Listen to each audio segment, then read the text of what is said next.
الحجة الثاني عشر عجل اللهم له الفرج ولعنة الله على أعدائهم أجمعين. أما بعد فقد قال الله عز وجل في محكم كتابه الكريم بسم الله الرحمن الرحيم قل إن صلاتي ونسكي ومحياي ومماتي لله رب العالمين لا شريك له بذلك أمرت وأنا أول المسلمين.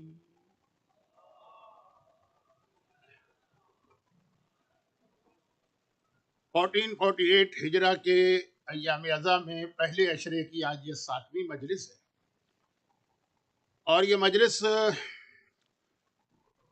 جب بھی میں پڑھتا ہوں 7ویں محرم نہیں، باب الحوائج کے مصائب کی، کہیں 7 محرم کو یہ مصائب ہوتے ہیں، کہیں 8 محرم کو، تو اتنی ساری مختلف باتیں مجھے بیان کرنا ہوتی ہیں کہ جو اس سے پہلے کی مجلسیں ہیں بعض اوقات اس کو وہیں پہ روک کے آج کی مجلس کی حد تک تھوڑا سا سبجیکٹ چینج ہو جاتا ہے، اور اسی وجہ سے جو سوال آپ نے دیکھا ہوگا کہ میں ہر مجلس میں لاسٹ مجلس کے کچھ چیزوں کو ایکسپلین کرتا ہوں، یہ وہ چیزیں ہیں جس کے بارے میں لوگوں نے سوال کیا ہوتا ہے، لیکن ایک سوال ایسا ہے جو پہلی محرم سے مسلسل مجھ سے پوچھا جا رہا، اور میرا ارادہ تھا کہ اس کا آج جواب دوں، لیکن جب میں نے آج کی مجلس کے بارے میں سوچا کہ کیا پڑھنا ہے تو ٹائم نظر نہیں آ رہا۔ صرف ایک اعلان کر رہا ہوں کہ آج جو کیو این اے سیشن ہے اس میں پہلا سوال میں وہی لے کے آ جاؤں گا۔ یہ میں اس لیے کہہ رہا ہوں کہ کم سے کم 40 سے 45 آدمیوں نے 40 to 45 یہ سوال پوچھا ہے، ایک آدمی کا سوال نہیں، اور وہ ہے کہ زیارت عاشورہ ہم پڑھتے ہیں روز، تو آپ نے تو پہلی مجلس میں ذرا سا ہم کو ڈسکریج کیا تھا، بس یہ میں نے اس لیے کہا کہ اتنا زیادہ پریشر پڑ رہا تھا، اور مجھے یہ بھی معلوم ہے کہ اس مجلس کے بعد بہت سے لوگ دوسری مجلس میں شرکت کے لیے چلے جائیں گے، تو ان سے گزارش یہ ہے کہ میرا اندازہ ہے کہ کیو این اے سیشن یقیناً ان کی ویب سائٹ پر یا یوٹیوب چینل پہ کچھ دیر تو رہے گا، وہاں سن لیجیے گا۔ ان صلاتی و نسکی و محیایا، جس کا خلاصہ یہ تھا کہ اسلام کس چیز کا نام ہے۔ مولا کائنات نے نہج البلاغہ کے آخر میں اسلام کی ایک ڈیفینیشن بیان کی۔ اچھا، نہج البلاغہ کے آخر میں ایک اور حدیث بھی ہے، وہ بھی میں ابھی کوٹ کروں گا کیونکہ وہ میرے آج کے ٹاپک کا اگلا حصہ ہے۔ ٹوٹل سرنڈر، مکمل اپنے آپ کو اللہ کے حوالے کر دو، اپنے آپ کو سبمٹ کر دو، وہی کرو جو اللہ تم سے چاہتا ہے۔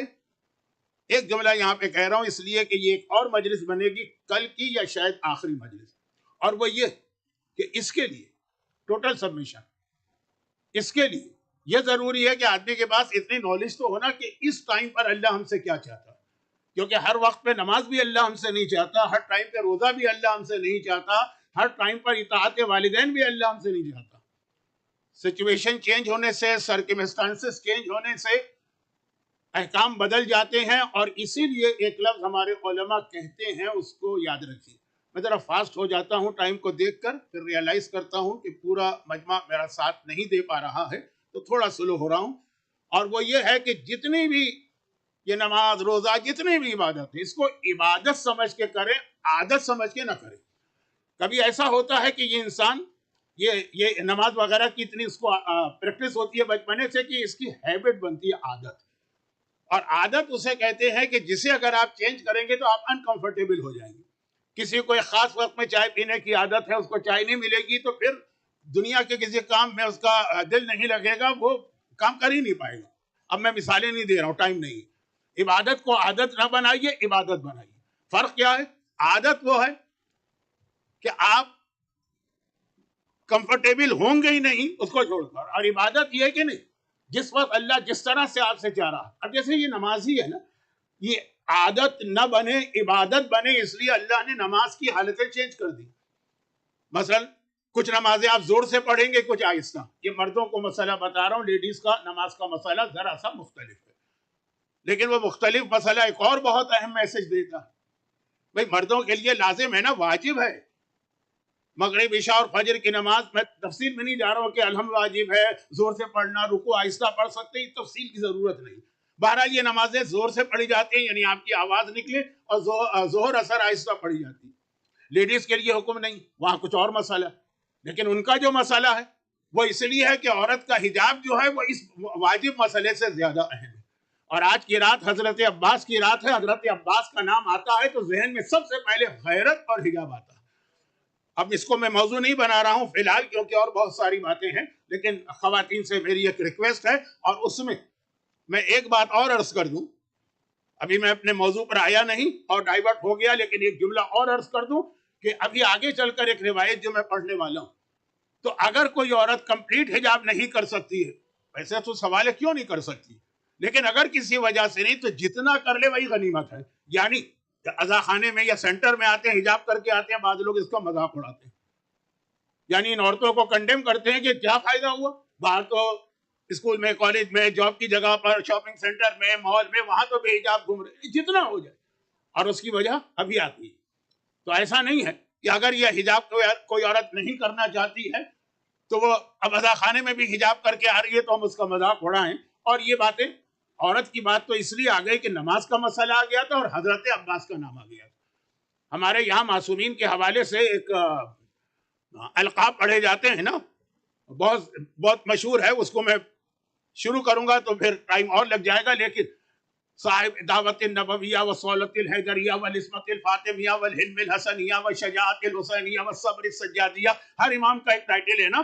12 امام تک بات پہنچتی ہے، لیکن بعض بزرگ علماء کہتے ہیں کہ اس میں ایک اور اضافہ کرو، والغیرت العباسیہ، اے خدا تجھے واسطہ عباس علمدار کی غیرت کا. اور غیرت کو انگریزی میں کیا کہتے ہیں مجھے نہیں پتا، آنر کہتے ہوں گے، لیکن آنر ذرا سی مختلف چیز ہے. غیرت عباس کا تقاضا یہ ہوتا ہے کہ مومن ہو کہ مومنہ صفحے ادا پر بیٹھ کر عہد کرے کہ حضرت عباس کو کبھی ہم جلال نہیں دلوائیں گے اور اپنے حجاب کو مینٹین کریں گے. واپس آ جاؤں اصل موضوع پر. عورت کا حجاب اتنا اہم کہ جس کی وجہ سے اس کے لیے تو مسئلہ بدل گیا، لیکن ہر ایک کے لیے تو مسئلہ ہے نا. کیوں کہ 2 نمازیں آہستہ پڑھو، 3 نمازیں زور سے پڑھو، اس لیے کہ یہ عادت ہیبٹ نہ بنے بلکہ عبادت بنے. ابھی اللہ نے کہا بولو، بول رہے ہیں. ابھی اللہ نے کہا خاموش ہو جاؤ، خاموش ہو رہے ہیں. اسی کا نام اسلام، اسی کا نام اسلام. ظہر اور عصر کی نماز آپ سفر میں جا رہے ہیں، آپ کی اگر ہیبٹ ہے 4 رکعت کی تو آپ کہا 2 رکعت پڑھو تاکہ یہ ہیبٹ نہ بنے، عبادت بنے. وہاں 4 رکعت ٹورنٹو میں کیوں پڑھی تھی؟ اللہ نے کہا تھا اس لیے پڑھی تھی. اور آپ وینکوور گئے گھومنے کے لیے، 2 کیوں پڑھی؟ اس لیے کہ اللہ نے کہا تھا. ہیبٹ نہ بننے پائے، نماز کے احکامات اس لیے بدلتے جا رہے ہیں. چلیں آپ نماز کی حد تک تو شاید آپ کی سمجھ میں میری اگزامپل نہیں آئی، لیکن روزے کی حد تک لوگ عمرے پہ جاتے ہیں رمضان میں. لوگ رمضان کے اندر، آج کل تو بہت بڑی مخصوصی ہو گئی ہے، 21 رمضان 19 رمضان مسجد کوفہ میں مولا کی ضربت اسی مسجد کوفہ میں لگی تھی. روزہ نہیں رکھ سکتے ہیں کیونکہ آپ کا اسٹیج 10 دن سے کم ہے. اب یہ کہ ایک تو ویسے ہی جس کو روزے کی ساری زندگی پریکٹس ہے، رمضان کا مہینہ ہے روزہ نہ ہو تو چلو یہاں سے یاد گئے وہاں روزہ نہیں رکھا تو اتنا فرق نہیں پڑے گا، سبھی لوگ کھاتے پیتے ہیں. لیکن مکے میں، مدینے میں، کربلا میں، نجف میں، اور وہاں گئے کام ہی عبادت ہے اور وہاں روزہ نہیں رکھنا دل نہیں مانتا بہت سے لوگوں کا، مسافر کا روزہ. لیکن اسی لیے کہ یہ عادت اور ہیبٹ نہ ہو بلکہ یہ عبادت ہو. عادت جو انسان کی ساری زندگی کی پریکٹس ہے، عبادت صرف یہ دیکھنا اس وقت اللہ ہم سے کس چیز کی ڈیمانڈ کر رہا.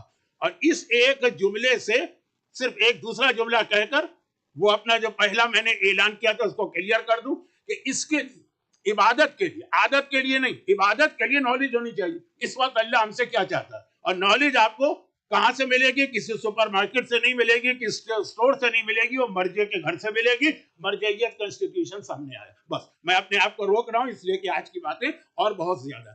تو ٹوٹل اپنے آپ کو اللہ کے حوالے کر جس وقت جو چاہے. اور اگر اس میں کوئی آپ واقعاً رول ماڈل یا کلاسیکل ایگزامپل دیکھنا چاہتے ہیں تو اس کا نام عباس علمدار ہے. آپ عباس علمدار کی زندگی، پوری زندگی کو دیکھ لیجیے. اچھا ہمارے یہاں سے میری مراد انڈیا اور پاکستان. میں ایسٹ افریقہ کے بارے میں بھی نہیں جانتا اور باقی جو ویسٹرن کنٹریز میں لوگ آ گئے. حضرت عباس کا غصہ بہت مشہور ہے. نعوذ باللہ لفظ اچھا نہیں ہے، اس لیے احترام کے لیے کہتے ہیں جلال. ایک لفظ استعمال ہوتا ہے جلال، لیکن اس کا مطلب وہی. اور حتیٰ یہ کہ خود آپ عراق میں بھی جائیں گے، وہ مولا سے اتنا نہیں ڈرتے ہیں، وہ امام حسین سے اتنا نہیں ڈرتے. حضرت عباس جلال. حتیٰ یہ کہ صدام کے زمانے کے کتنے واقعات ہیں کہ اس کے ظالم ترین بادشاہ بھی آپ علی کا اور حسین کا واسطہ دیتے رہے، مذاق اڑائیں گے، عباس کا نام لیں گے دم سے، ظالم جو اس کے سپاہی تھے۔ تو خلاصہ یہ ہے کہ بہت اچھا، اب اتنا زیادہ حضرت عباس کے حوالے سے مشہور ہو گیا۔ یہ بھی دیکھیے ہمارے ہاں کتنی ایک اپنی طرف سے دین کو سمجھنے کی غلطی۔ ایک صاحب آئے کہنے لگے کہ مولانا میری بیٹی شادی شدہ ہوگی، بہت مصیبتیں پریشانیاں، تو کسی نے مجھے مشورہ دیا ہے کہ تم نے اس کا نام زینب رکھا ہے، نام چینج کر لو، زینب نام کا مطلب ہی مصیبتیں ہوتی ہیں۔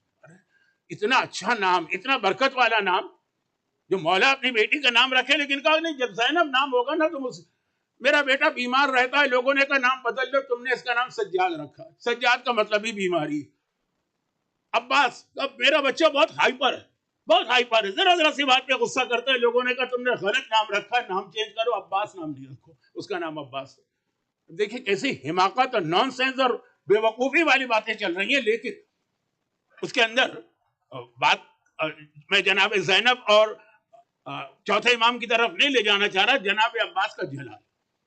لیکن آپ دیکھیں کہ پورے کربلا کے واقعے میں کتنے ایسے موقع ہیں کہ واقعاً اگر عباس میں اتنا ہی غصہ تھا تو تلوار نکالنا چاہیے تھی، ایک بار بھی تلوار نہ نکالے جب تک کہ آقا حسین کا حکم نہیں آیا۔ جیسا حکم آیا عباس نے مانے، اس کو کہتے ہیں ٹوٹل سرنڈر، ٹوٹل سبمیشن۔ جناب عباس کے حالات آگے چل کے میں بتاؤں گا، یہ تو میں نے شروع میں کہا کہ جو میرا موضوع چل رہا تھا مکمل اپنے آپ کو اللہ کے حوالے کرو۔ اچھا، اب اسلام خالی ایک آرڈر نہیں دیتا ہے، پھر اس کا طریقہ بھی سکھاتا ہے۔ جیسے طبیب اور ڈاکٹر اگر آپ کی کوئی خرابی بتائے گا تو اس لیے نہیں بتائے گا کہ وہ آپ کا مذاق اڑا رہا ہے، وہ اس لیے بتائے گا کہ آپ کو پتا چلے کہ پرابلم ہے، پھر وہ دوا بتائے گا تو آپ اس کی دوا استعمال کریں گے۔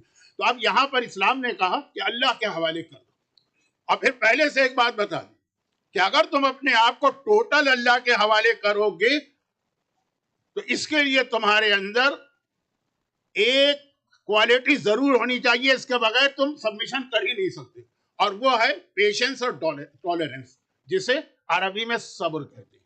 صبر بہت اہم یہ چیز ہے، بچوں جیسا موضوع نہیں ہے، بلکہ قرآن کریم نے ہمیں ایک فارمولہ دیا کہ جب کبھی تمہیں کوئی پرابلم پیش آئے، اپنے پرابلم کو کیسے سالو کرو گے؟ وَاسْتَعِينُوا بِالصَّبْرِ وَالصَّلَاةِ، اللہ سے مدد مانگو۔ کون سی مدد؟ جو صبح و شام آپ ہر نماز میں کہتے ہیں ایاک نعبد و ایاک نستعین، اے خدا ہم تیری مدد چاہتے ہیں۔ قرآن نے کہا اگر مدد چاہتے ہو وَاسْتَعِينُوا، وہی لفظ آیا بالصبر والصلاۃ، تو صبر سے اور نماز سے مدد چاہو۔ مولا صبر کسے کہتے ہیں؟ امام نے کہا کہ روزہ، امام نے اس کی یہی تفسیر کی نا کہ صبر کا مطلب روزہ، لیکن روزے کے علاوہ بھی صبر بہت ضروری چیز ہے، اس کے بغیر آپ کا پرابلم سالو نہیں ہوگا۔ مولا نے نہج البلاغہ کے آخر میں ایک فارمولہ اور دیا، اور مولا فرماتے جو ہم اہل بیت سے محبت کرتا ہے، جو ہم اہل بیت سے محبت کرتا ہے نا، تو اسے ایک اسپیشل ڈریس اپنے لیے تیار کرنا چاہیے۔ مختلف جگہوں کے لیے مختلف ڈریس استعمال کیے جاتے ہیں نا، کوئی سمندر میں جاتا ہے تو الگ ہے، کوئی اسکوبا ڈائیونگ کرتا ہے تو الگ ہے، کوئی جہاز سے چھلانگ لگاتا ہے تو الگ ہے، کوئی کسی فیکٹری میں کام کرتا ہے تو الگ ہے، ہر جگہ کا ڈریس۔ جو اہل بیت سے محبت کرتا ہے وہ ایک اسپیشل ڈریس تیار کرے۔ اچھا، اب یہ کس چیز سے بنا ہوگا؟ جیسے اگر کوئی ایسی جگہ کام کر رہا ہے جہاں آگ لگنے کا خطرہ ہے تو فائر پروف ہونا چاہیے، سمندر میں جا رہا ہے تو واٹر پروف ہونا چاہیے۔ اہل بیت سے محبت کرتے ہیں تو کون سا ڈریس تیار کرو؟ کہا صبر کا ڈریس تیار کرو۔ جب تک کہ تمہارے جسم پر صبر نہیں ہوگا تم اہل بیت سے محبت کر ہی نہیں سکتے۔ کرو گے لیکن وہ محبت جو ہے نا وہ مکمل نہیں ہو پائے گی، کیونکہ ہمارا چاہنے والا روزانہ ڈیلی کسی نہ کسی پرابلم میں مبتلا ہوگا، کبھی دشمن کی طرف سے، کبھی اس کے پرسنل پرابلم۔ تو یہ جو بہت اہم قرآن کریم شارٹیسٹ سورے کے اندر پورے قرآن کی سمری آ گئی۔ ایک ایسا سورہ ہے کہ پورے قرآن کی 6232 آیتیں، 6232 آیتیں اور 114 سورے اور 30 پارے، ان سب کی سمری ایک سورے میں آ گئی۔ وَالْعَصْرِ إِنَّ الْإِنسَانَ لَفِي خُسْرٍ إِلَّا الَّذِينَ آمَنُوا وَعَمِلُوا الصَّالِحَاتِ وَتَوَاصَوْا بِالْحَقِّ وَتَوَاصَوْا بِالصَّبْرِ، کہ جب تک کہ صبر نہیں ہوگا نہ ایمان رہے گا اور نہ ہی عمل صالح رہے گا۔ تو یہ اس کے بغیر انسان اللہ کے حکم کو مان بھی نہیں سکتا، دنیا کی ٹونٹنگ کا نشانہ بنیں گے آپ، ہر طرف سے مذاق اڑایا جائے گا۔ اور یہاں پر صبر کے حوالے سے ایک بات مجھے عرض کرنا ہے، اور وہ یہ کہ اس میں ایک چیز یاد رکھیں۔ اچھا، حضرت عباس کا صبر، میرا موضوع تو یہ تھا اور لیکن میں دیکھ رہا ہوں کہ شاید ٹائم میرے ہاتھ سے نکل جائے تو جملہ ابھی سے کہہ دوں کہ اصل میں حضرت عباس کا سبق، لیکن اس سے پہلے رک کے ایک بات سنیے، اور وہ یہ، چلیں میں اپنی اب تک کی مجلس کو بھول جاتا ہوں، آپ بھی بھول جائیے. اب اس وقت سے میری مجلس شروع ہو رہی ہے، اس کا میں ٹاپک دے دوں، do you want to become a millionaire, اور if yes how to become a millionaire. Millionaire بھی اب کم ہے نا، اب تو ملینر بھی بہت ہو گئے، بلینر پہ چلے جائے گی. اور اس کا ایک اصول ہے، اور وہ اصول یہ ہے. اچھا اب یہ ملینر اور بلینر کس حساب سے؟ یہ اس حساب سے ہے کہ ایک تو ہوتا ہے دنیا میں پیسے آنا، اور ایک ہوتا ہے آخرت میں پیسے آنا. یہاں کے ملین یا بلین بیکار ہیں کیونکہ وہ چھوڑ کر ہی جانا ہوں گے. مولا نے کہا نا کہ تم تو پیسہ بس جمع کر رہے ہو بعد والوں کے لیے، لیکن آخرت کا جو ملینر اور بلینر ہے. اب آ جائیے، کبھی کبھار آدمی کو ایک چیز چوز کرنا ہوتی، دو آپشن میں سے ایک آپشن لینا ہوتا ہے. دنیا کا پیسہ چاہیے یہاں ملینر بننا ہے، کہ وہاں کا پیسہ چاہیے وہاں ملینر بننا. ملینر تو میں اس لیے کہہ رہا ہوں کہ کوئی ٹی وی شاید پروگرام آتا تھا، ورنہ بلین اور ٹریلین پہ آپ جائیے، یہاں یا وہاں. کبھی آدمی کو چوز کرنا مشکل ہوتا ہے، تو پھر کیا کرے گا آدمی؟ یہ سوچے گا زیادہ ضرورت مجھے کہاں. بہت ہی مشہور ایک روایت ہے جو میں بہت پڑھتا رہتا ہوں، ٹائم نہیں ہے کہ میں پوری تفصیل بتاؤں. خلاصہ یہ کہ بنی اسرائیل میں بہت ہی غریب فیملی تھی، لیکن بہت ہی پوائس بھی، تمام واجبات پہ عمل کر رہے ہیں، ہر حرام سے بچا رہے ہیں، تقوی کے اعلیٰ ترین اسٹینڈرڈ پر ہیں، لیکن باہر حالت بہت خراب ہے ان کی، اور وہ مسلسل دعا مانگ رہے ہیں. دعا نہیں چھوڑی، مسلسل. معصوم نے کہا نا کہ دعا کا مطلب ہے تم کسی کے دروازے کو نوک کر رہے. کینیڈا میں نہیں، یہاں تو شاید پولیس پکڑ لے گی، لیکن ہمارا انڈیا پاکستان کی بات کریں، اب وہ نوک کر رہے ہیں، فقیر آدمی کھڑا ہوا ہے نوک کر رہا ہے، نہیں آپ نے توجہ دی، آپ کو نہیں دینا ہے اس سے کچھ، لیکن اتنا وہ نوک کر رہا ہے کہ آخر ایک وقت میں آپ فرسٹریٹڈ ہو کر اس کو کچھ دیتے تاکہ کسی طرح میرا دروازہ چھوڑ کے تو جائے. اسی طرح آپ کراچی کی سڑکوں پہ جائیے، جہاں ٹریفک سگنل یا ٹریفک لائٹ ہوگی، وہاں پہ آپ گاڑی میں بیٹھیں ٹھک ٹھک ٹھک ٹھک ٹھک ٹھک ٹھک ٹھک. تو خیر اب امام نے مثال دی، دعا اسی کا نام، اللہ کے دروازے کو نوک کرتے جاؤ، نوک کرتے جاؤ، نوک کرتے جاؤ، حتیٰ یہ کہ اگر اللہ وہ چیز تمہیں نہیں بھی دینا چاہتا تو دے دے گا. اب میں نے پہلے سے ایک بات کہی دی تھی کہ ٹائم کم ہے، میں ذرا فاسٹ پڑھ رہا ہوں، تو اگر ورڈنگ میں کچھ آپ کو توہین پروردگار لگے تو مجھے معاف کیجیے گا. اب یہ لوگ دعا نہیں چھوڑی، قریب ہیں، ساری کوشش کر لی، تقوی پرہیزگاری، دعا کر رہے، یہاں تک کہ ایک رات کو شوہر نے ایک سپنا دیکھا، ایک ڈریم، ایک خواب دیکھا، فرشتہ ہے، اور آنے کے بعد کہا کہ اگرچہ مرتے دم تک ٹل ڈیتھ تمہاری یہی حالت رہنا تھی، لیکن تم نے جو کنٹینیوس دعا کی تو اللہ نے تمہاری بک آف فیٹ کو چینج کر دیا، تقدیر بدل دی، لیکن ٹوٹل نہیں. اب جو تمہاری ریمیننگ لائف ہے، فار ایگزامپل مثلا اب تمہیں 20 سال اور رہنا ہے، خدا نے کہا آدھی زندگی تمہاری ایسے ہی گزرے گی اور آدھی اچھی ہوگی، بٹ چوائس تمہارا. ابھی شروع والے 10 سال تمہیں اچھے چاہیے، پیسے والے ملینر، یا بعد والے؟ اس نے کہا کہ یہ ڈیسیشن میں اکیلا کیسے لوں، میرے ساتھ میری وائف بھی زندگی گزار رہی ہے، اس کا بھی پرابلم ہے، اس سے مشورہ کروں گا. اب کیونکہ یہ شیطان کا خواب تو ہے نہیں، اللہ کا میسج ہے، فرشتے نے کہا میں کل دوبارہ آؤں گا. چلا گیا، پورا دن شوہر بیوی ڈسکس کرتے رہے کیا کرنا. کبھی دل میں خیال آتا تھا پیسے ابھی ملے تو ٹھیک ہے، بھئی جوانی میں ہی تو پیسے کا مزہ آتا ہے، بڑھاپے میں پیسہ ملا بھی تو کیا، نہ شراب پی سکتے ہیں، نہ گانا سن سکتے ہیں، نہ نامحرم کو دیکھ سکتے ہیں، نہ کوئی اور گناہ کر سکتے ہیں، طاقت ہی نہیں. تو پیسہ ابھی ملے، جوانی میں مزہ ہے نا پیسے کا، بڑھاپے میں تو ویسے ہی ایک بستر پہ جا کے. پھر خیال آیا کہ نہیں، جوانی ہے، طاقت ہے، شریر کے اندر اتنی شکتی ہے، گزارا کر لیں گے. بڑھاپے کے اندر جب کوئی ساتھ دینے والا نہیں ہوگا تب یہ پیسہ کام آگا. یہ آپشن کون سا آپشن لے.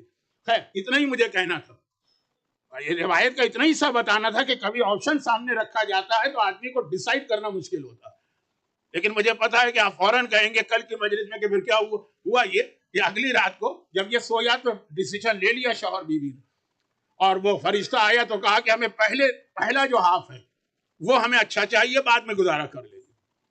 اچھا، اور چونکہ وائس لوگ تھے نا، متقی لوگ تھے، پہلے 10 سال تو اب اتنی دولت کہ جیسے وہ چوہے والا واقعہ جو میں ابھی پڑھنے والا ہوں، چوہے والا واقعہ، چوہا، خیر وہ ابھی آ رہا ہے. تو اتنی دولت، جیسے اردو کی ایک کہاوت ہے، مٹی میں ہاتھ ڈالو تو وہ سونا بن جائے. لیکن مینٹلی پریپیئرڈ ہے. 6 سال ہو گئے، 8 سال ہو گئے، 9 سال ہو گئے، 10 سال ہونے والے ہیں، آج آخری رات ہے. کل سے ہم نے اپنے چوائس سے یہ لیا تھا نا، کل سے قربت آئی، چنانچہ وہ آخری رات کو فرشتہ پھر آ گئے. اب یہ سمجھ گیا کہ کیوں آیا, کہا ہاں میں تیار ہوں, مجھے کوئی کمپلین نہیں ہے, میں نے خود اس کو چوز کیا تھا. فرشتے نے کہا اتنا گھبراؤ نہیں, میں یہ میسج لے کے آیا ہوں کہ اللہ نے تمہارے جو آخری 10 سال ہے نا وہ بھی تمہاری قسمت بدل دی ہے, اور یہی دولت تمہیں رہے گی, کیونکہ تم نے جب دولت ملی تو صرف اپنے آپ پہ خرچ نہیں کی, اپنے رشتہ داروں کو بھی اس میں شریک کرایا ہے, اور والدین اور رشتہ داروں اور نیکی کے کام میں جو خرچ کرتے ہو اب اس کی برکت سے اللہ, اب دعا نہیں, دعا تو ختم ہو گئی تھی, اب اس نیکی کی وجہ سے تمہاری باقی زندگی بھی راحت سے گزرے گی. لیکن یہ تو واقعے کا ایک پہلو تھا, اور اس کو تھوڑا کنیکٹ کر لیجئے ٹریجرر صاحب کی اسپیچ کے ساتھ. اب واپس آ جائیے, اچھا واپس آ جائیے کہ اصل پوائنٹ کیا تھا کہ کبھی آدمی کے سامنے 2 آپشن ہوتے ہیں, یہ لینا ہے کہ وہ لینا. اور اس میں اور بڑے انٹرسٹنگ واقعات ہیں, لیکن آج کیونکہ رات بڑی اہم رات, غم کا بیان بھی زیادہ ہوگا, کچھ حضرت عباس کے حوالے سے بات کرنا ہے, تو شارٹ چوائس آپ کے سامنے کہ بلینر یا ٹریلین بننا ہے, ابھی بننا ہے یا آخرت میں بننا ہے, یا بھی لے لو یا وہاں لے لو. اور اب اس میں ایک بہت اہم حدیث سنی, قرآن کریم کا سورہ عبسہ و تولی 30 پارے کا 3 سورہ, اس میں ایک آیت آتی ہے, یہ آیت مولا کائنات کی اس مناجات میں بھی ہے جو شب قدر میں ہم پڑھتے ہیں, اور جب کبھی بھی مسجد کوفہ کی زیارت کے لیے آپ جاتے ہوں گے تو ساری زیارتیں کرا کے مسجد میں بٹھا کے مناجات امیر المومنین پڑھائی جاتی ہے, اس میں بھی آیت یوم یفر المرء من اخیہ وامہ وبنیہ وصاحبتہ, قیامت کا دن وہ دن ہوگا جب آدمی بھائی کو دیکھ کے بھاگے گا, اور آدمی امہ و ابی باپ کو دیکھ کے بھاگے گا قیامت کے دن, اور ماں کو دیکھ کے بھاگے گا, الگ الگ خدا نے کہا امہ و ابی وصاحبتہ وبنیہ, اور اپنے پارٹنر کو دیکھ کے, شوہر ہے تو بیوی کو دیکھ کے بھاگے گا, وہ تو شاید آج کل بھی بھاگتے ہوں گے, اور اگر بیوی ہے تو شوہر کو دیکھ کے بھاگے گی, اور وہ بنی اور اپنی اولاد کو دیکھ کے بھاگے گا. یہ آیت ہے قرآن کی, یوم یفر المرء من اخیہ وامہ وابیہ وامہ وصاحبتہ وبنیہ, بھاگے گا. اچھا اب اس کا کچھ لوگ ٹرانسلیشن کرتے ہیں قیامت میں کوئی کسی کو نہیں پہچانے گا. غلط, یہ تو آیت بتا رہی ہے پہچانے گا تبھی بھاگے گا, پہچان رہا ہے کہ یہ میرا بھائی ہے اس لیے بھاگ رہا ہے. اگر کوئی اسٹرینجر ہے تو نہیں بھاگیں گے, یہ ماں ہے میری اس لیے بھاگ رہا ہے. وہ کون سا دن آ جائے گا کہ ماں اور باپ کو دیکھ کے آدمی بھاگے چلے, وہ اولاد کو دیکھ کے بھی بھاگے. اب یہاں پہ امام نے جو اس کی تشریح کی ہے بہت ہی شارٹ میں بتا رہا ہوں, ملینر بننے کا طریقہ.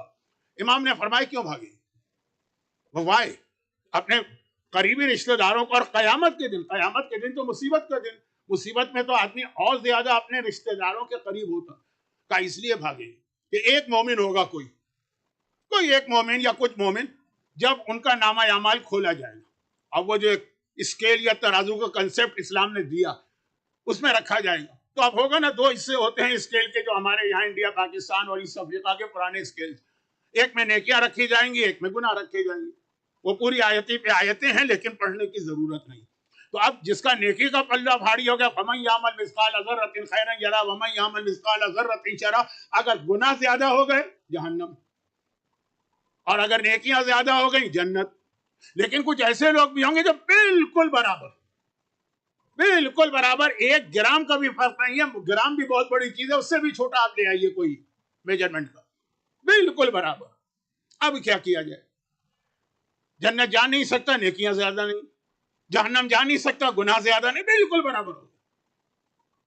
اچھا اب جو کچھ اللہ کرے گا وہ بات کا اسٹیج ہے, لیکن پہلے اس کو ایک آفر کی جائے گی, آفر قبول کر لے گا تو فیصلہ ہو جائے گا, اگر اس سے کام نہیں چلے گا پھر چیزیں آتی ہیں, شفاعت اور رحمت, اور اس کے بعد سزا بھی.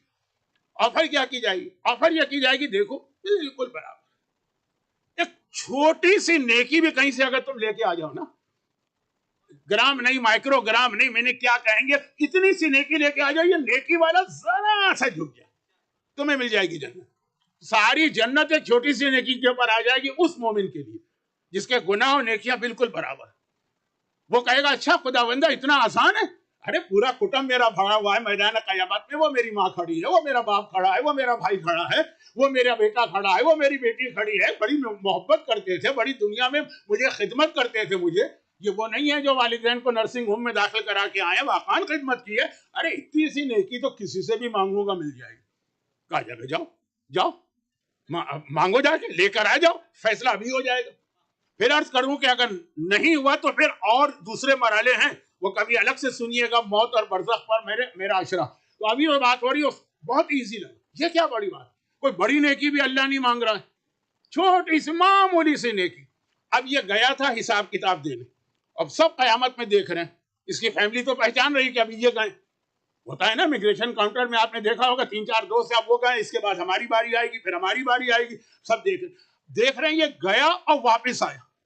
واپس آنے کا مطلب یہ ہے کہ نیکی مانگنے آیا, ورنہ تو واپس نہیں آتا.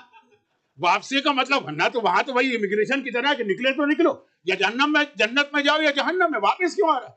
سب سمجھ گئے نیکی مانگنے آ رہا ہے.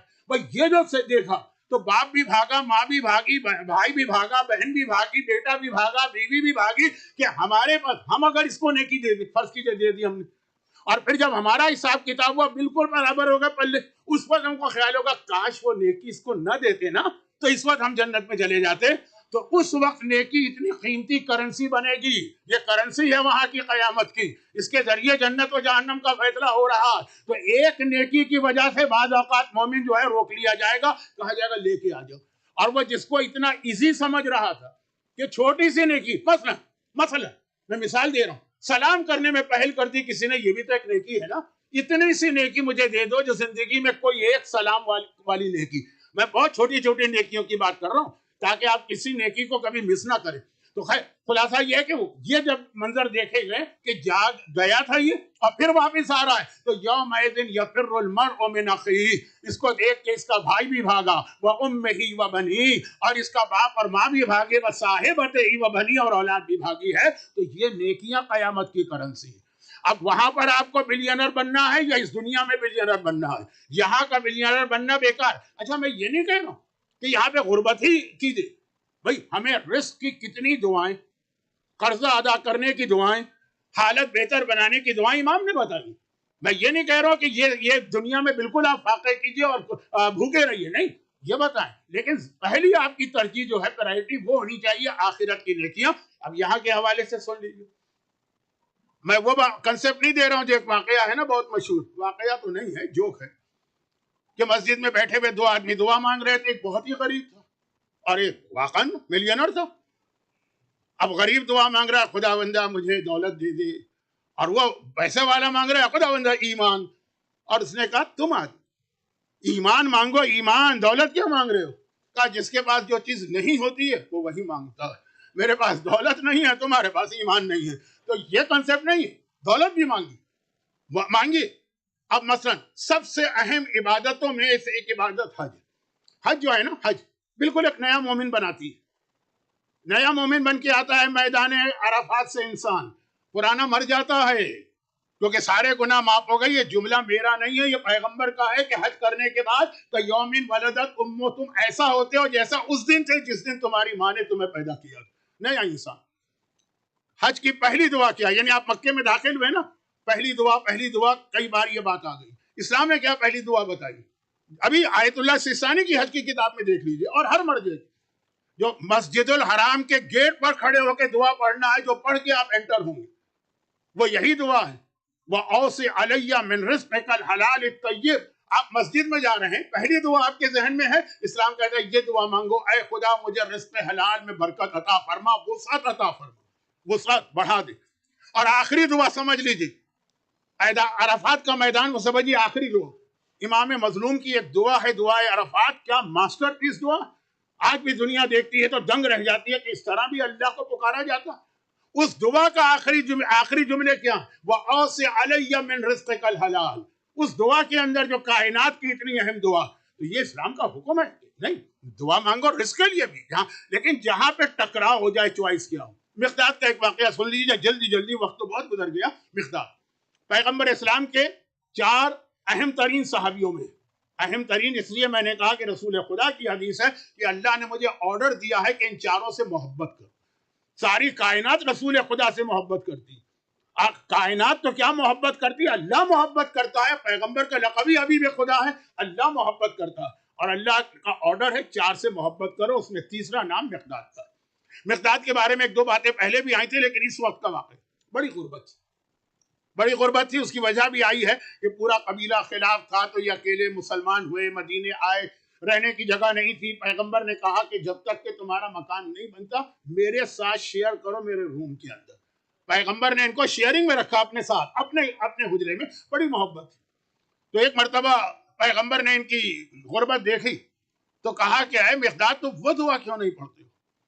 کہ وہ دعا پڑھنے کے بعد تو اللہ وہی جو 2 دن پہلے آیت پڑھی تھی نا، وَيَرْزُقْهُ مِنْ حَيْثُ لَا يَحْتَسِبُ، اللہ تمہیں رزق دے گا اور ایسی جگہ سے دے گا کہ تم نے کبھی سوچا بھی نہیں ہوگا کہ وہاں سے مل سکتا ہے. آپ نے سوچا ہوگا میں نے وہاں جاب اپلائی کیا وہاں سے ہوگا، وہ بزنس شروع کیا وہاں سے مجھے برکت ملے گی، فلاں خاندان میں شادی کی ہے تو وہاں سے مجھے کچھ ملے گا، لیکن ایسی جگہ سے دے گا اللہ آپ نے سوچا بھی نہیں ہوگا. وہ یہ واقعہ ہے. پیغمبر نے کہا دعا کیوں نہیں پڑھتے ہو؟ پیغمبر کا حکم اقداد کے لیے سر آنکھوں پر دعا شروع کر دی. ابھی چند ہی دن گزرے تھے. پرانے زمانے کے اندر یہ ٹوائلٹ یا واش روم یا باتھ روم گھروں میں نہیں ہوتے تھے، شہر کے باہر جنگل میں ہوتے تھے. آج بھی انڈیا پاکستان میں کتنے ہی ایسے گاؤں ہیں یا ٹاؤن ہیں جہاں پہ ہوتا ہی نہیں ہے باتھ روم. باہر جائیے، کھیتوں کے اندر جائیے، میدان میں جائیے، تو اس وقت تو ہر جگہ یہی طریقہ تھا، چھوٹا شہروں کے بڑا. مدینہ تو اتنا سا شہر تھا. مقداد صبح کے وقت گئے، فجر کی نماز سے پہلے آدمی واش روم جاتا ہے نا، وہ واش روم کے لیے گئے، وہ جنت البقیع کے پیچھے، اور وہاں بیٹھے ہوئے تھے اور ابھی ضرورت سے فارغ ہو رہے تھے. فارغ ہو کے اٹھنے لگے کہ دیکھا ایک چوہا نکلا زمین سے. چوہے زمین میں بل بنا کے رہتے ہیں، بڑا سا چوہا. اور اب یہ اندھیرا ہے، فجر کا وقت قریب آ رہا ہے، تھوڑی تھوڑی لائٹ ہو رہی ہے، ڈان جسے کہتے ہیں، لیکن بہت واضح. اس کے منہ میں کوئی چیز ہے، اس نے مقداد کے پیروں کے پاس لا کے رکھی اور چلا گیا. اب مقداد حیران ہے، وہ پھر آیا، پھر گیا، پھر آیا 17. پورا روایت کے اندر پورا فیگر ہے 17. اب ذرا روشنی بڑھ گئی. مقداد نے دیکھا یہ دینار تھا. دینار کہتے ہیں پیور گولڈ سے بنا ہوا سکہ. وہ خالی اس کی ویلیو نہیں ہوتی ہے، اس کے اندر گولڈ ہوتا ہے، گولڈ. 17 دینار. چوہا ان کے قدموں میں رکھ کے گیا. اب یہ انہوں نے وہ اٹھائے، اور چونکہ یہ ابھی تو فجر کی نماز کا ٹائم ہے نا، مسجد جانا ان کو، یہ اسی لیے آئے تھے کہ پیشاب وغیرہ سے فارغ ہو کے مسجد جائیں گے. مسجد میں گئے، رسول کے پیچھے نماز پڑھی. کہا یا رسول اللہ آج صبح تو بڑا عجیب واقعہ ہوا. وہ ایک چوہا میرے پیروں کے پاس زمین سے 17 دینار لے کے آیا. پیغمبر نے فرمایا کہ کیا تم نے زمین کھودی تھی؟ کہا نہیں کھودی. کیا تم اس کے اندر ہاتھ وغیرہ ڈال کے نکالا؟ نہیں، وہ خود ہی دے کے گئے. پیغمبر نے کہا یہ تمہارے لیے حلال ہے، یہ اللہ نے تمہیں دلوایا ہے، نہ اس کے اوپر زکوٰۃ ہے نہ اس کے اوپر خمس ہے، اپنے گھر میں استعمال کرو اور پھر اس کی برکت دیکھو. وہ 17 دینار سے انہوں نے بزنس شروع کیا. پہلے تو ان کے پاس آدھا دینار کیا 1/4 دینار روٹی کے پیسے نہیں تھے. اب ایک انویسٹمنٹ ہو گیا نا، ایک کیپٹل آ گیا نا، تو اتنی برکت ہوئی کہ ان کی بیوی کہتی ہے کہ اس کے بعد کبھی بھی ہم نے اپنے گھر میں غربت نہیں دیکھی ہے. اور یہ واقعہ جو ہے نا پھر بعد میں کوٹ ہوتا کہ اگر آپ کو بھی اس طرح زمین سے کوئی ٹریجر مل جائے تو خمس ہے کہ نہیں ہے، فقہی مسئلے.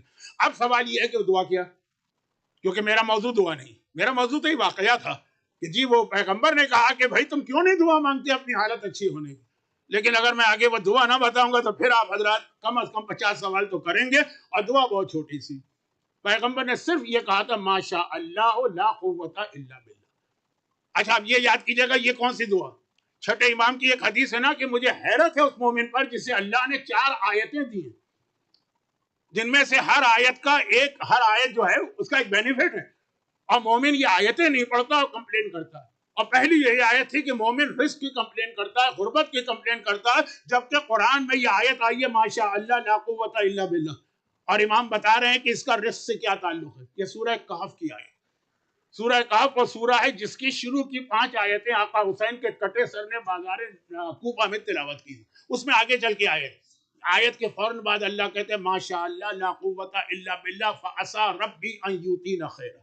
یہ میں پڑھوں گا تو یقین ہے کہ اس کی وجہ سے اللہ مجھے دولت عطا کرے گا. یہ وہی اعلان ہے، ہاتھ کے ہاتھ جہاں آیت ہے وہیں پہ یہ اعلان ہے. چھٹے امام نے بھی یہ بتایا. بلکہ آپ کو یاد ہوگا ایک بہت مشہور عمل ہے امام زمانہ کا کہ مشکلات میں یا فتاحو والا عمل کیا کرو. مفاتیح الجناح میں نماز فجر کے اعمال میں لکھا. میرے پاس ٹائم نہیں ہے، میرا تو پتہ نہیں کیسے میں مجلس آج مکمل کر پاؤں گا. تو خلاصہ یہ ہے مفاتیح ان بڑے عالم کا واقعہ ہے نا کہ جو انتہائی پریشانی میں تھے اور پھر امام زمانہ کے خیمے میں پہنچے اور امام نے ان کو ایک دعا بتائی جو یا فتاحو سے شروع ہوتی. اور اس کے اندر یہ آیت آئی ہے، اسی دعا کے اندر یہ آیت بھی ہے۔ تو رسول خدا نے مقداد کو یہ آیت بتائی، چھٹے امام نے اپنے ہر شیعہ کو یہ آیت بتائی، امام زمانہ نے پریشانی کے عالم میں اپنے مومن کو یہ آیت بتائی ہے، کتنی مختصر، ماشاء اللہ لا قوت الا باللہ۔ اب یہ کیوں بتایا جا رہا کہ اسلام پسند نہیں کرتا کہ ہم غربت میں ہی زندگی گزاریں، لیکن اگر کبھی چوائس ہو کہ یہ یہاں لو تو وہاں لو، تو آخرت کے اندر ایک چھوٹی سی نیکی بھی اتنی کام آئے گی آپ کے، اور جتنی نیکیاں کریں گے سمجھیے فوراً آپ کے اکاؤنٹ میں، بینک اکاؤنٹ میں ہوتا ہے نا، کوئی آپ کو پیسے دیتا ہے تو پہلے تو 2 دن لگتے تھے، 4 دن لگتے تھے اس کے اندر آنے میں، اب تو فوراً سیکنڈوں میں آ جاتا ہے۔ ادھر نیکی کریں گے آپ کا آخرت کا اکاؤنٹ بڑھ گیا، اور نیکی کریں گے آخرت کا اکاؤنٹ بڑھ گیا، تو ٹوٹل سبمیشن اللہ کا ہو تو سوال یہ کہ کیوں؟ وائی؟ اس لیے کہ یہ چھوٹی سی نیکی عورت نے اپنے 2 بال چھپا لیے، اور قیامت میں جو اس کا اکاؤنٹ چل رہا ہے اس وقت اللہ نے اکاؤنٹ کھولا ہوا ہے، قیامت کے بینک میں ہر ایک کا ایک اکاؤنٹ کھلا ہوا ہے، اس میں کریڈٹ سائڈ بھی ہے، اس میں ڈیبٹ سائڈ بھی ہے، ہماری ڈیبٹ سائڈ ہے زیادہ بھر رہی ہے، لیکن جو چھوٹی سی نیکی کرے اسی وقت اس کے اندر وہ جمع ہو جائے گی اور قیامت میں ملے گی۔ اور اس کی بہترین مثال، نہیں یہ لفظ یہاں پہ مجھے اچھا نہیں لگ رہا، لیکن اس کی ایک اہم ترین مثال ہمارے سامنے خود عباس علمدار۔ عباس علمدار کا لقب ہے باب الحوائج۔ باب الحوائج، باب الحوائج کا مطلب کیا ہوتا ہے؟ جس کے دروازے پر ہر حاجت پوری ہو جائے۔ دوسرا لقب ہے باب المراد، جس کے دروازے پہ ہر مراد پوری ہو جائے۔ یہ عباس، پہلے تو یہ سمجھ لیجئے کہ عباس ہیں کون۔ عباس کا قد کتنا زیادہ تھا، ہائٹ ہر ایک کو معلوم ہے، اور عباس کا چہرہ کتنا نورانی تھا۔ بنی ہاشم ویسے ہی عرب میں سب سے خوبصورت مانے جاتے ہیں، اور اس بنی ہاشم میں عباس کا ٹائٹل تھا قمر بنی ہاشم۔ یہ بنی ہاشم کا چاند ہے، جو آلریڈی اتنا خوبصورت قبیلہ ہے اس کے چاند ہے۔ لیکن پھر اگر آپ ایک اور حدیث کو اس سے ملائیں تو اور زیادہ سمجھ میں آتا ہے عباس کے فزیکل فضائل، روحانی تو اپنی جگہ ہیں، فزیکل فضائل۔ پیغمبر کی ایک بہت ہی مشہور حدیث ہے، ایک نہیں، 1 2 3 4 ریفرنس تو میرے سامنے اس وقت اہل سنت علماء کی کتابوں کے آ رہے ہیں۔ کیا حدیث ہے؟ من ارادہ ان ینظرہ۔ اچھا صرف پہلا لفظ جو ہے نا، ایک حدیث میں من ارادہ ہے، ایک میں من احبہ۔ ترجمہ کیا ہے کہ جو یہ ارادہ کر رہا ہے، جس کی یہ انٹینشن ہے، یا جو یہ پسند کرتا۔ اب کیا باقی حدیث ایک جیسی، ان ینظرہ الی اسرافیل فی ہیبتہ ومیکائیل فی رتبتہ وجبرائیل فی جلالتہ وآدم فی علمہ ونوح فی فہمہ وابراہیم فی خلتہ ویعقوب فی حسنہ ویوسف فی جمالہ وموسیٰ فی ہیبتہ وایوب فی صبرہ ویحییٰ فی زہدہ ویونس فی ورعہ وعیسیٰ فی عبادتہ فلینظر الی وجہ علی ابن ابی طالب۔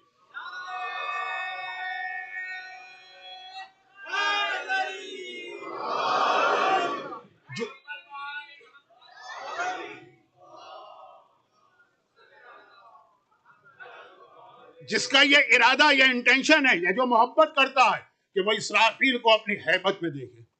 یہ روایتوں کا لفظ ہے، تمام فرشتے بھی اسرافیل کو دیکھ کے بہت زیادہ ڈرتے، کیونکہ ان کو پتا یہی ہے کہ جو سور پھونکے گا یا بغل تو قیامت آئے گی۔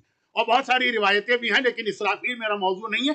یہ ہے کہ اسرافیل کے ساتھ پیغمبر نے یہ لفظ کیوں کہا، ومیکائیل فی رتبتہ، اور جو چاہتا ہے کہ میکائیل کو ان کے رتبے کے ساتھ دیکھے جو لوگوں کو رزق دیتے حکم خدا سے، وجبرائیل فی جلالتہ، اور جبرائیل کو دیکھے ان کی عظمت اور گریٹنس کے ساتھ، آدم کو دیکھے ان کے علم کے ساتھ، نوح کو دیکھے ان کے فہم کے ساتھ، ابراہیم کو دیکھے ان کی دوستی کے ساتھ، موسیٰ کو دیکھے ان کی ہیبت کے ساتھ، ایوب کو دیکھے ان کے صبر کے ساتھ، یعقوب کو دیکھے ان کے غم کے ساتھ، یوسف کو دیکھے ان کے حسن و جمال کے ساتھ، یحییٰ کو دیکھے ان کے زہد کے ساتھ، یونس کو دیکھے ان کی پرہیزگاری کے ساتھ، عیسیٰ کو دیکھے ان کی عبادت کے ساتھ، تو وہ علی کے چہرے کو دیکھے۔ اور عباس کے بارے میں روایت ہے کہ عباس شبیہ علی ابن ابی طالب تھے، یعنی عباس کو دیکھنے کا مقصد ہے کہ جبرائیل کا چہرہ دیکھا، اسرافیل کا چہرہ دیکھا، میکائیل کا چہرہ دیکھا، آدم کو دیکھا، نوح کو دیکھا، ابراہیم کو دیکھا، موسیٰ کو دیکھا، ایوب کو دیکھا، یعقوب کو دیکھا، یوسف کو دیکھا، یحییٰ کو دیکھا، یونس کو دیکھا، اور حضرت عیسیٰ کو دیکھ لیا۔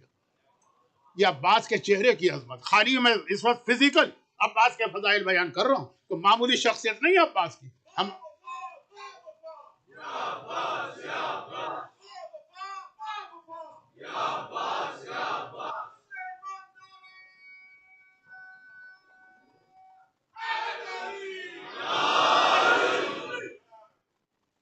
اب یہ عباس کیونکہ ہمارے یہاں حضرت علی اکبر کے لیے بہت مشہور ہے، صحیح مشہور، شبیہ رسول خدا، شبیہ حضرت عباس کے اس پہلو پہ نگاہ کم جاتی ہے، مگر یہ تو حضرت عباس کی ظاہری خصوصیات بھی ہیں جو فزیکل اپیئرنس ہے اس کے اندر، اور بھی کئی چیزیں، ٹائم اس وقت اب نہیں رہا۔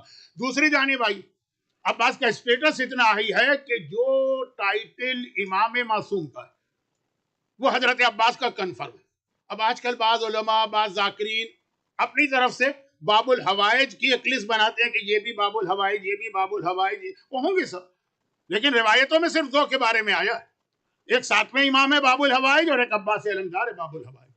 جو ایک معصوم امام کا ٹائٹل ہے، ساتویں امام کا دروازہ حاجتیں پوری ہوتی ہیں، وہی ٹائٹل حضرت عباس علمدار کا ہے، کیونکہ اس دروازے سے کبھی کوئی خالی ہاتھ نہیں پلٹا، بلکہ ایک جملہ بہت ڈرتے ڈرتے کہہ رہا ہوں کہ شاید کہیں مس انڈرسٹینڈنگ رہو، کہ جو علی اور حسین کے دروازے پہ بھی نہ ملے وہ عباس کے دروازے پہ مل جاتا۔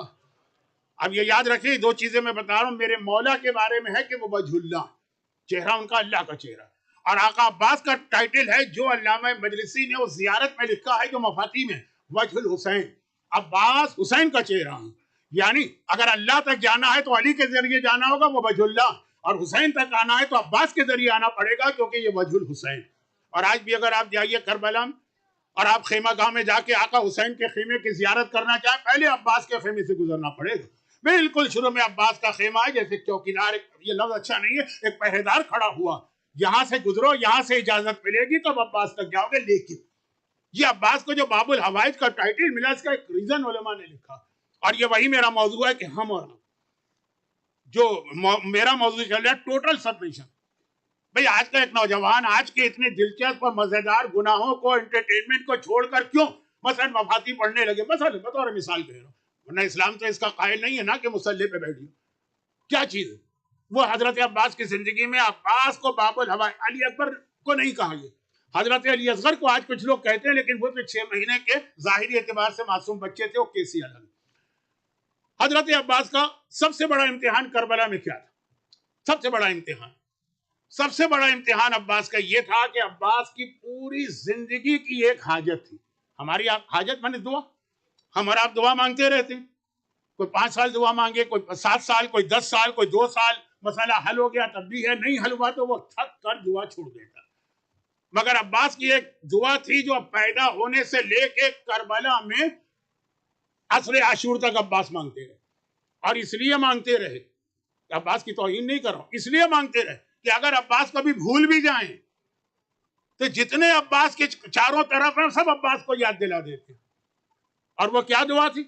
یہ تھی کہ جب میرے بابا نے میری ماں سے شادی کی تھی تو اس وقت یہ کہا تھا کہ یہ شادی تو میں صرف اس لیے کر رہا ہوں کہ مجھے اپنا وہ بیٹا چاہیے جو کربلا میں میرے حسین کی مدد کرے۔ اور یہ عباس پہلے دن سے سن رہے ہیں، جیسا میں نے محاورتاً ایک جملہ کہا کہ اگر عباس کبھی بھول بھی جائے تو دوسرے لوگ نہیں بھولنے دیں گے، کیونکہ مولا علی کے جو صحابی عباس کو جب دیکھتے ہیں، میں بات نہیں کر رہا ہوں بڑے ہونے کے بعد، ابھی عباس 6 مہینے کے، ابھی عباس 1 سال کے، ابھی عباس 2 سال کے، جو عباس کو دیکھتے ہیں اچھا یہ وہی عباس ہے جس کو علی نے کربلا کے لیے مانگا تھا۔ گھر میں آتے ہیں تو زینب ہو کے، کلثوم ہو کے، لیلا ہو کے، جتنی خواتین سب کو یاد ہے کہ شادی کیوں ہوئی تھی، ہر ایک یاد دلاتا، اور پھر باقی باتیں تو چھوڑے، حتیٰ کربلا کی شب عاشور بھی عباس کو یہ یاد دلا دیا گیا۔ میں پھر کہہ رہا ہوں کہ یاد دلانے کا مقصد توہین عباس نہیں ہو، بھولے نہیں، لیکن مسلسل ایک چیز جو ہے عباس کے سامنے۔ 9 محرم کو یزید کی طرف سے تو جنگ شروع ہو گئی، یہ عاشورہ حسین نے بنایا ہے، ورنہ تو اصل میں تاسوعہ تھا، 9 محرم کو تاسوعہ کہتے۔ جنگ شروع ہو گئی تھی، تیر چلا دیا تھا ہمارے ساتھ، عباس کو بھیج کے مہلت مانگی گئی نا، جاؤ جا کر 1 رات کی مہلت لے کے آؤ۔ اچھا یہ بھی دیکھیں کتنا بڑا امتحان، عباس سے اگر کہیں کہ جاؤ اور عمر سعد کا سر کاٹ کے لے آؤ، عباس کے لیے بچوں کا کھیل، مگر میرے مولا کا قاتل اور دشمن میں اس کے سامنے جا کر وہ جملہ کہوں جو بظاہر ریکویسٹ لگے، بہت بڑا امتحان ہے، اسی کا نام اسلام ہے۔ اپنی خواہش نہیں، جو اس وقت حکم خدا، لیکن عباس کو بھیجا تو حسین، ساتھ میں اپنے 2 بزرگ صحابیوں کو بھی بھیج دیا، یہ وہ صحابی ہیں جو مولا علی کے صحابی، اس لیے عباس علمدار ان کو ہمیشہ چچا کہتے ہیں، ایک حبیب بن مظاہر، ایک بریر حمدانی۔ بلکہ صحیح معنوں میں تو یہ رسول خدا کے سامنے. تو عباس ان کا بڑا احترام کرتے ہیں. جسے کہا تم بھی جاؤ, جوان خون ہے, ہو سکتا ہے ہمارے ساتھ یا اس کا کوئی سپاہی ایسی کوئی بدتمیزی کر دے کہ عباس کو جوش آ جائے. بزرگ ساتھ جائے, ذرا سمجھانے والا, روکنے والا گئے. اب عباس تو بہرحال ہمارے یہاں مشہور ہو گیا ہے کہ ہر چیز میں غصہ کرتے تھے, نعوذ باللہ, یہ جلال تھا, لیکن عباس حکم امام کے پابند ہے, گئے اور آ گئے. اب جب واپس آ رہے ہیں تو اب یہ دونوں بوڑھے جو نوجوان اس مجمع میں بیٹھے ہیں, ان کا ایک ایکسپیرینس ہوگا نا کہ جہاں آپ کے خاندان کے, آپ کی فیملی کے دو بوڑھے جمع ہو جائے, بہت بور ہوتے ہوں گے. وہ اپنے بچپنے کی بات چھیڑ دیتے, وہ اپنی جوانی کے قصے چھیڑ دیتے. آپ کو کیا اس سے انٹرسٹ کے 50 سال پہلے کیا ہوا, ایک طریقہ ہے بزرگوں کا. یہ دونوں بوڑھوں نے آپس میں بات شروع کر دی. لیکن یہ والی بات ہمارے بوڑھوں کی طرح نہیں ہے, یہ باقاعدہ سوچ سمجھ کی. حبیب نے کہا بریر یاد ہے کہ جب میرے مولا نے عباس کی ماں سے شادی کی تھی اس رات کو کیا کہہ رہے. بریر نے کہا کہ وہ کیسے بھول سکتے, یعنی اصل جملہ تو یہ تھا کہ آدمی اپنی شادی میں بھول سکتا ہوں لیکن مولا کی وہ شادی کیسے بھولوں گا. یاد ہے کیا کہہ رہے تھے علی؟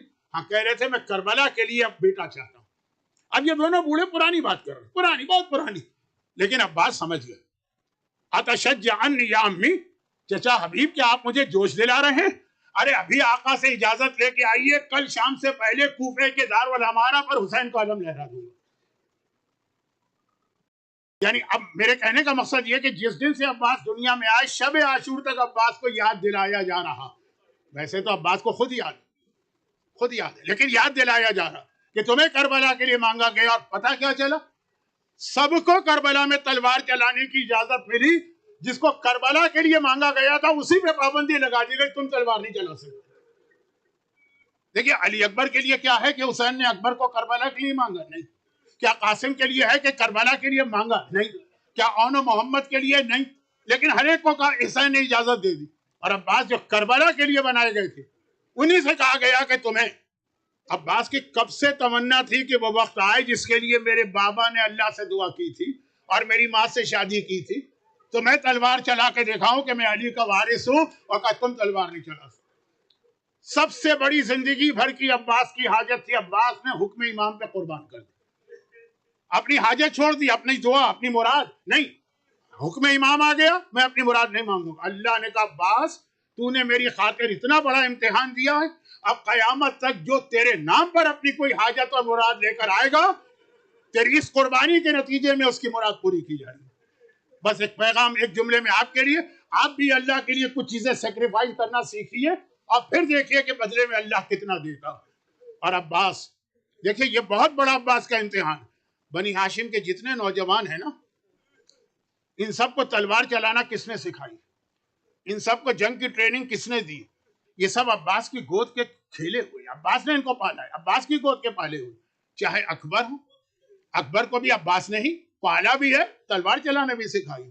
چاہے وہ قاسم ہو, چاہے وہ اون ہو, چاہے وہ محمد ہو, بنی ہاشم کا جو بچہ بھی اس ایج پر پہنچتا تھا عباس کی شاگردی میں دیا جاتا تھا.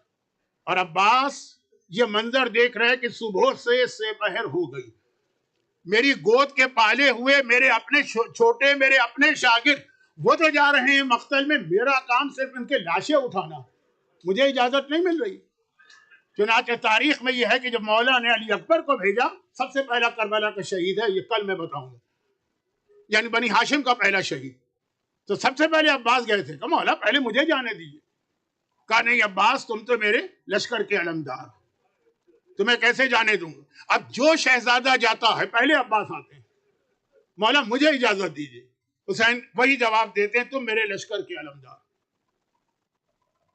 یہاں تک کہ ایک وقت میں عباس نے تڑپ کے کہا, مولا اپنی گود کے پالوؤں کے لاشیں نہیں اٹھائے جا رہے, مولا کیسے ان کے لاشیں اٹھاؤں, مجھے جانے دیجیے. نہیں عباس, تم میرے لشکر کے علمدار.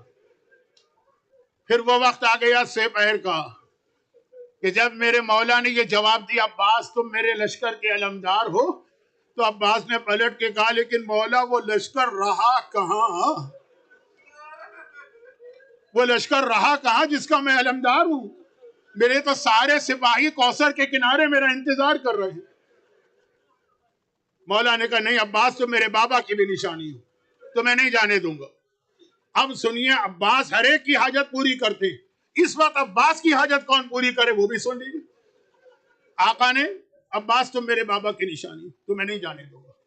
عباس بڑی مایوسی کے عالم میں اس خیمے میں آئے جو آج بھی خیمہ گاہ میں بالکل شروع میں موجود ہے، کہ ایک بار ننھی سکینہ آ گئی، اور ننھی سکینہ آنے کے بعد کہتی ہے چچا یہ بچے میرے پاس ابھی آئے تھے اور کہہ رہے تھے کہ تم مشکل کشا کی پوتی ہو، پیاس بہت بڑھ چکی ہے، کیا کہیں سے پانی کا انتظام نہیں کر سکتی؟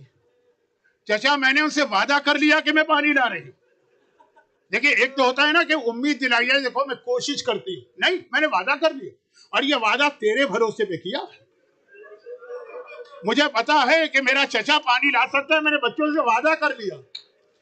ایک جملہ اور سن لیجئے جو مجھے شب عاشور پڑھنا تھا لیکن اب میں ابھی پڑھ رہا، اور یہ وعدہ خالی سکینہ نے نہیں کیا، اور یقین کے ساتھ، میں نے کہا نا ہوتا ہے نا کہ آپ ایک کام کر دو، آپ کہتے ہیں ٹھیک ہے کوشش کریں گے، نہیں یقین، عباس پہ یقین ہے سکینہ کو، لیکن اس سے پہلے شب عاشور کا یقین بھی دیکھ لیجیے۔ شب عاشور کے مصائب میں ایک جملہ آتا ہے، میرے استاد پڑھا کرتے کہ آدھی رات کے بعد یہ ساری بیویاں زینب کبریٰ کے خیمے میں آئیں، اور آنے کے بعد کہا شہزادی ہم کل کے جہاد کے لیے تیار ہیں، ہر ایک اپنی اولاد کو تیار کر رہی ہے، بس ہمیں فکر و پریشانی صرف اپنے حجاب کی ہے کہ ہمارا حجاب کل محفوظ رہے گا کہ نہیں۔ زینب نے بیویوں سے کہا بھی آتی، اور سیدھا عباس کے خیمے میں گئی۔ عباس گھبرا کے کھڑے ہو گئے، شہزادی آپ نے کیوں زحمت کی، غلام کو بلایا ہوتا۔ زینب نے کہا عباس تم میرے چھوٹے بھائی ہو، بہن تو بھائی کے پاس آتی ہے، اور اس لیے آئی کہ اس وقت بیویاں مجھ سے کہہ رہی ہیں کہ ان کے حجاب کا کیا ہوگا۔ میرا جواب تیرے جواب پر ہے۔ عباس نے ایک بار ہاتھ جوڑ کے سر جھکا کے کہا شہزادی جب تک آپ کا عباس زندہ ہے کسی بیوی کی چادر کو کوئی ہاتھ نہیں لگا سکتا۔ لیکن اب کیا ہوا، اب ہوا کیا زینب نے پلٹ کے بیویوں سے یہ کہا کہ جب تک میرا عباس زندہ ہے، نہیں یہ نہیں کہا، زینب نے یقین کے ساتھ کہا بیویوں بے فکر ہو جاؤ، علی کی بیٹی تم سے وعدہ کرتی ہے، تمہاری چادریں محفوظ ہیں، کیونکہ اب یہ زینب کو یقین ہے کہ اس دنیا میں تو کوئی پیدا نہیں ہوا جو عباس کو مار سکے۔ وہ زینب کا یقین تھا کہ یقین کے ساتھ وعدہ کیا، یہ سکینہ کا یقین تھا۔ چچا میں نے بچوں سے وعدہ کر لیا ہے۔ عباس نے ایک مرتبہ کہا کہ سکینہ بیٹی میں تو ابھی پانی لے آؤں لیکن آقا اجازت نہیں دے رہے۔ اب سکینہ کا وہ امتحان شروع ہوا، ایک بار کہا چچا اتنی سی بات، آج تک بابا نے میری بات ٹالی نہیں ہے، آئیے میں آپ کی سفارش کرتی ہوں، دنیا بھر کی حاجتیں عباس پوری کرے، عباس کی حاجت ہو سکینہ پوری کرے۔ عباس خوشی کے عالم میں سکینہ کو لے کے حسین کے خیمے میں گئے۔